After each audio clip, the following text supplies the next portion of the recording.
Monsieur Capu pour l'autre amendement en discussion commune, le numéro 54. Oui, ça c'est un amendement qui est important parce qu'on est vraiment au cœur du sujet qui est le nôtre aujourd'hui. Celui d'avant aussi, ce que je veux dire, le débat que nous avons est important. Pour les indépendants, la position, elle est claire, elle est logique, elle est cohérente depuis toujours. Nous ne pensons pas que nous pourrons atteindre la réduction de notre déficit, tel que nous le demandons, en maintenant la stabilité des emplois sur le quinquennat. Donc l'amendement que nous proposons, et en cela, nous sommes cohérents avec ce que dit le ministre. Le ministre a raison. On ne peut pas demander la réduction du déficit tout en ne proposant pas, tout en ne se fixant pas des objectifs ambitieux de réduction de la dépense. Donc l'amendement qui vous est proposé propose sur le quinquennat de baisser le nombre d'emplois de 5%. Ça correspond peu ou prou à l'engagement du président Macron en 2017 d'une suppression de 120 000 postes. J'ai bien compris que ça n'était plus l'engagement de la dernière campagne. J'ai bien compris que ça n'était pas la proposition actuelle du gouvernement. La difficulté est, pour les indépendants, nous ne voyons pas comment, en cohérence, nous pourrons atteindre la réduction de notre déficit si nous ne nous fixons pas un objectif ambitieux de réduction de notre dépense publique. C'est la raison de cet amendement. Alors, il faut l'avis de la commission sur les deux amendements. Et ensuite, on choisira. Alors, ce ne sera pas le même avis sur les deux amendements. On va les prendre dans l'ordre. Sur le 18 du sénateur Breuiller, c'est une demande de retrait.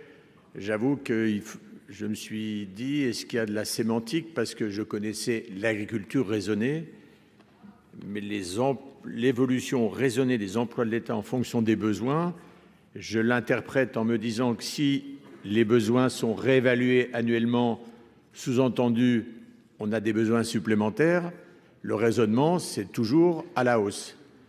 Vous avez compris quelle était, parce que pour moi, raisonner, ça peut être aussi et bien sûr à la baisse. Sinon, on le dit, on a un plancher et c'est jamais en dessous. Donc, une demande de retrait. Sur l'amendement qui a été défendu à l'instant par le sénateur Capu, je rends un avis de sagesse. Parce qu'effectivement, cette question, monsieur le ministre, vous avez eu l'occasion de dire, on attendait, vous voyez qu'il n'y a pas besoin d'attendre longtemps. Vous avez une proposition qui s'inscrit dans le droit fil des propos d'un président de la République élu en 2017 et réélu cette fois-ci. Alors, il n'a pas tenu sa promesse de 2017, mais il peut tenir un engagement qu'il n'a pas pris, mais qu'il honorerait de réduire dans les capacités, évidemment, de chaque ministère, les effectifs. Je le redis, 30% seulement des 150 000 emplois publics qui sortent chaque année, c'est pour la retraite. Sur le reste, vous avez des capacités à renouveler et donc à trouver la juste proportion des choses. Très honnêtement, je pense que, je vous le disais il y a quelques instants, c'est un choix, mais c'est surtout aussi votre responsabilité, puisqu'il faudra aussi que vous mettiez des moyens et que vous soyez en cohérence avec les actions que vous préconisez. Monsieur le ministre, votre appréciation sur les deux amendements. Oui, c'est un avis défavorable sur l'amendement 18 de monsieur Breuiller. Encore une fois, je défends au nom du gouvernement la stabilité de l'emploi public pour les 5 ans qui viennent. C'est vrai qu'il y avait, je le disais tout à l'heure, un engagement pris par le candidat en 2017, le candidat Macron en 2017, avec un objectif chiffré de réduction de postes de fonctionnaires. Et ça n'est pas qu'il n'a pas tenu son engagement, c'est qu'il a assumé de revenir sur son engagement. Il l'a dit après la crise des Gilets jaunes, qui était quand même marquée, ce n'était pas le seul mot d'ordre de la crise des Gilets jaunes, il y avait évidemment un enjeu très fort autour de la rémunération du travail, mais il y avait aussi un enjeu sur la présence des services publics dans les territoires. Et on sait que la présence des services publics dans les territoires, elle passe aussi par des fonctionnaires qui sont au contact de nos concitoyens pour les accompagner dans leur démarche, pour être présents à leur contact.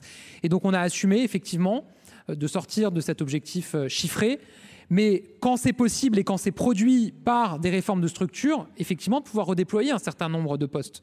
Et je le disais tout à l'heure, on prévoit de créer 8500 postes dans la justice, 8500 postes dans la police et la gendarmerie, 3000 postes pour nos armées.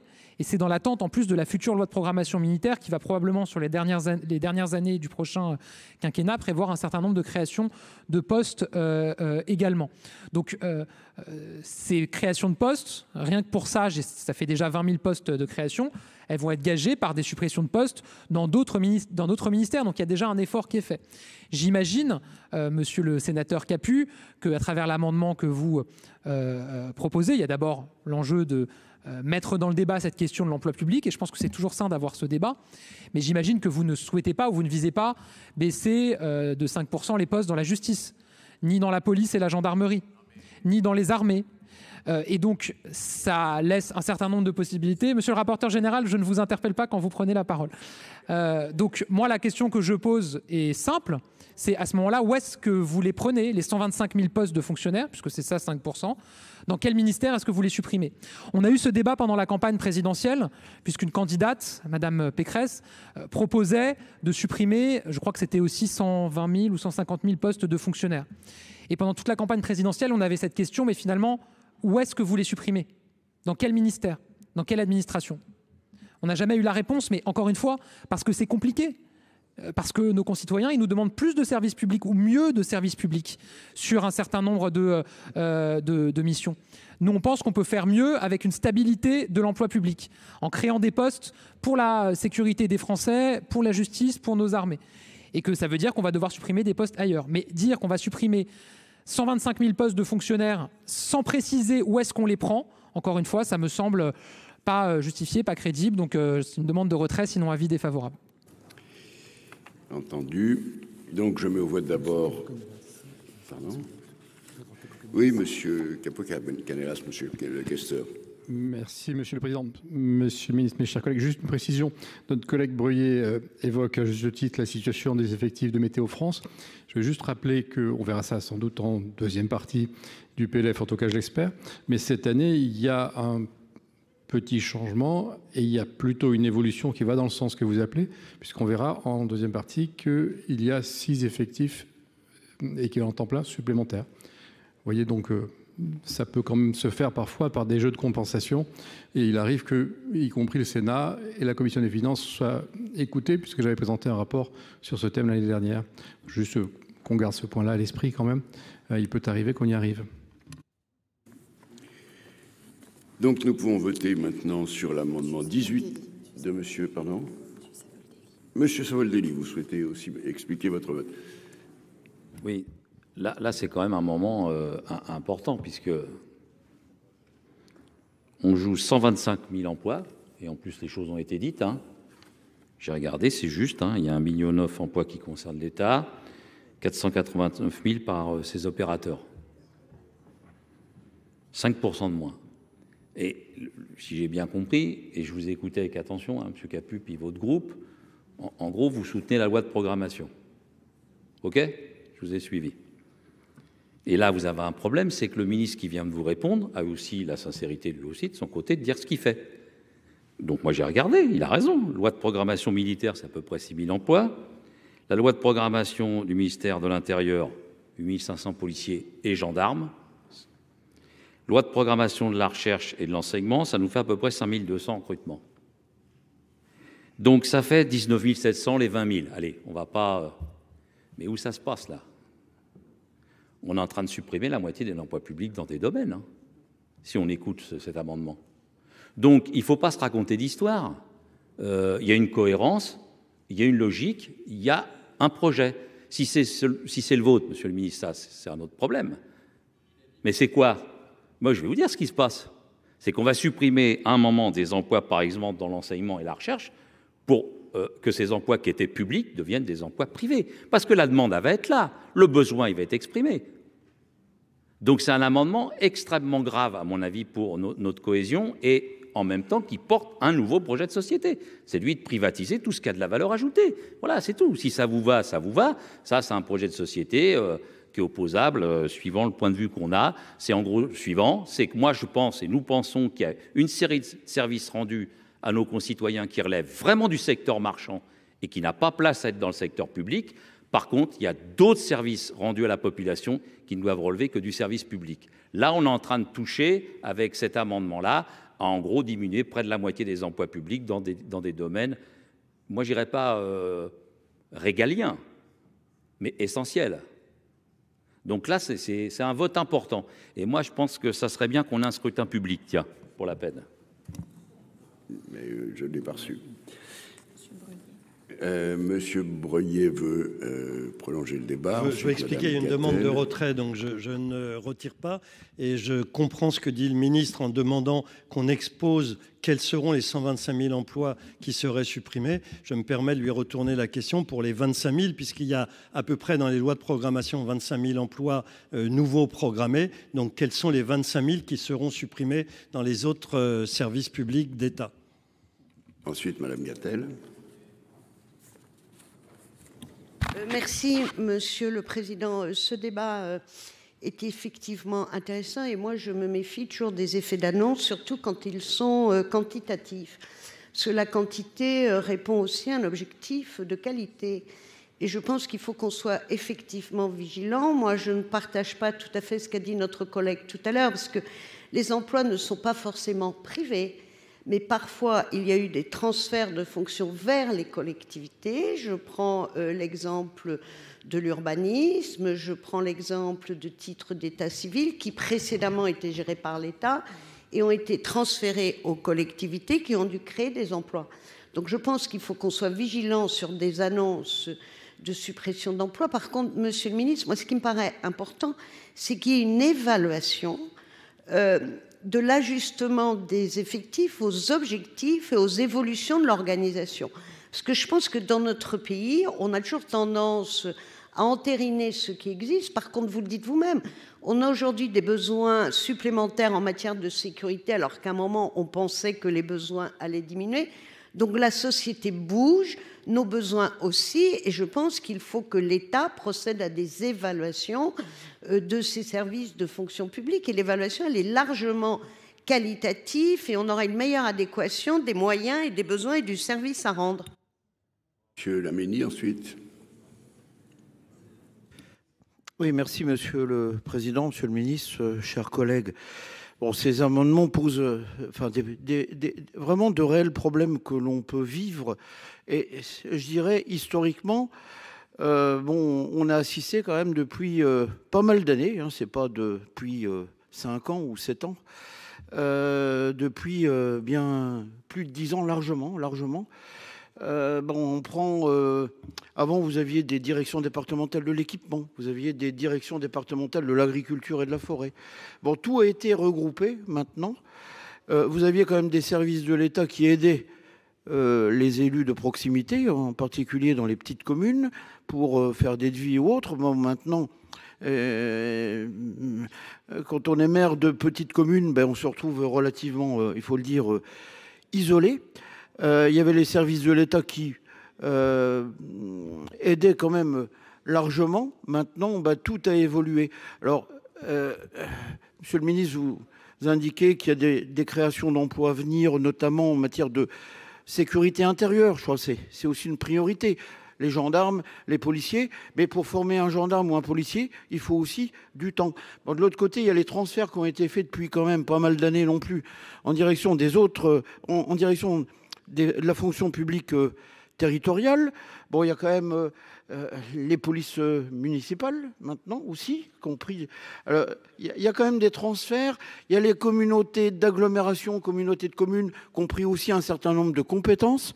Donc, le problème des emplois, fonction publique d'État, fonction publique territoriale et fonction publique hospitalière, il faut dire que réellement, on est pour les moyens humains. Il convient d'avoir les moyens humains. C'est important. Mais c'est vrai que c'est un problème important qui mérite réellement d'être souligné. Je vous remercie. Monsieur le ministre, vous souhaitiez intervenir. Je pense qu'ensuite, on peut passer au vote puisque le temps avance. Absolument, mais je pense qu'on ira plus vite sur d'autres parties du texte. C'est quand même un élément fondamental. Quand on parle de notre fonction publique, on parle de notre État, du sens qu'on lui donne, des priorités qu'on lui assigne et de la manière dont on a à répondre aux problématiques qui se posent tous les jours dans la vie quotidienne des Français. Ça mérite quand même d'avoir ce débat qui est un débat majeur. Et je pense que si on essaye de synthétiser tout ce qui se dit, c'est qu'on est tous d'accord pour dire que notre fonction publique, telle qu'elle est organisée, telle que les effectifs sont répartis entre les différentes administrations, n'a pas à être immuable. Pour reprendre les propos de Madame Gatel, les besoins des Français évoluent, la société bouge, il doit aussi y avoir des évolutions. Il y a aussi des priorités politiques qu'on se donne, et c'est vrai que s'agissant de la sécurité, oui, on veut doubler le temps de présence de nos forces de l'ordre sur la voie publique à horizon 2030, on veut créer 200 brigades de gendarmerie supplémentaires fléchées notamment dans les zones rurales et dans les villes moyennes, ça demande des effectifs supplémentaires. En l'occurrence, 8500 postes sur le quinquennat, 3000 dès l'an prochain. On veut continuer à réarmer le ministère de la Justice pour qu'il puisse traiter plus rapidement, sanctionner plus rapidement aussi ce qui est commis. Ça demande des créations de postes, 8500 postes pour les magistrats, les greffiers. On veut continuer à renforcer nos armées, c'est au moins 3000 postes. Donc, on sait qu'il y a ces besoins-là. Voilà. Moi, ce que je dis, c'est que ce que nous défendons au gouvernement, ça me semble être une position équilibrée, c'est la stabilité de l'emploi public sur le quinquennat et donc ces efforts qu'il faudra faire dans d'autres ministères. J'ai été interrogé pour me dire mais où finalement est-ce que vous pensez pouvoir faire ces efforts? Je pense qu'il y a des ministères dans lesquels on continue à faire des réformes de modernisation qui permettent ensuite de redéployer un certain nombre d'effectifs. Et l'exemple de Bercy est un bon exemple. On a fait le prélèvement à la source, ça a permis d'alléger un certain nombre de postes qui étaient dédiés au recouvrement de l'impôt. On supprime la taxe d'habitation, la contribution à l'audiovisuel public. Là aussi, ça permet d'alléger un certain nombre de fonctions. On développe de plus en plus le recours à l'intelligence artificielle pour les contrôles fiscaux. Plus de 50% de nos contrôles fiscaux sont aujourd'hui orientés par l'intelligence artificielle. Forcément, ça libère aussi un certain nombre d'effectifs. Donc vous avez des ministères dans lesquels une modernisation, une numérisation permettent de dégager des marges. Je pense qu'il y a aussi, du fait de la poursuite de l'amélioration de l'emploi dans notre pays et l'atteinte, on l'espère tous et on y travaille, c'est pour ça qu'on fait des réformes du plein emploi à horizon 2027, dans un certain nombre d'opérateurs et notamment Pôle emploi, ça peut s'accompagner, c'est d'ailleurs ce qui est écrit dans les conventions de Pôle emploi, quand vous avez la réduction d'un nombre donné de chômeurs, vous avez avec une réduction d'effectifs qui est chiffrée, ça peut aussi permettre de faire un effort. Il y a des ministères dans lesquels on sait que les créations de postes nécessaires vont être moins importants. On donnait tout à l'heure l'exemple du ministère de l'Éducation nationale où il y aura 500 000 élèves de moins dans l'enseignement scolaire dans les 5 années qui viennent. Ça veut dire que pour garder un même taux d'encadrement auprès de nos élèves, vous aurez besoin de moins de création de postes. Voilà. Mais tout ça permet de gager, entre guillemets, les 20 ou 25 000 créations qui sont prévues sur le quinquennat pour le domaine régalien. Mais pour les 125 000 suppressions qui sont proposées par l'amendement avec la baisse de 5%, là, j'avoue que je vois mal aujourd'hui comment est-ce qu'on fait 125 000 suppressions de postes sans que ça touche à l'accès aux services publics dans nos territoires pour les Français. C'est pour ça que vraiment demande de retrait ou avis défavorable aussi sur cet amendement. Je mets aux voix l'amendement 18 de Monsieur Breuiller avec avis défavorable de la commission et également du gouvernement. Quels sont ceux qui sont pour?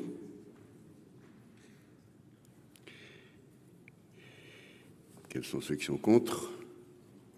N'est pas adopté. Sur l'amendement 54 de Madame Paoli-Gagin et Monsieur Capu, je suis saisi par le groupe communiste, républicain et citoyen et écologiste d'une demande de scrutin public. L'avis de la commission est sagesse, l'avis du gouvernement est défavorable. Il va être procédé au scrutin public dans les conditions de l'article 56 du règlement. Le scrutin est ouvert. Résultat du scrutin, votant 343, exprimé 287, pour 164, contre 123. L'amendement est donc adopté. Donc,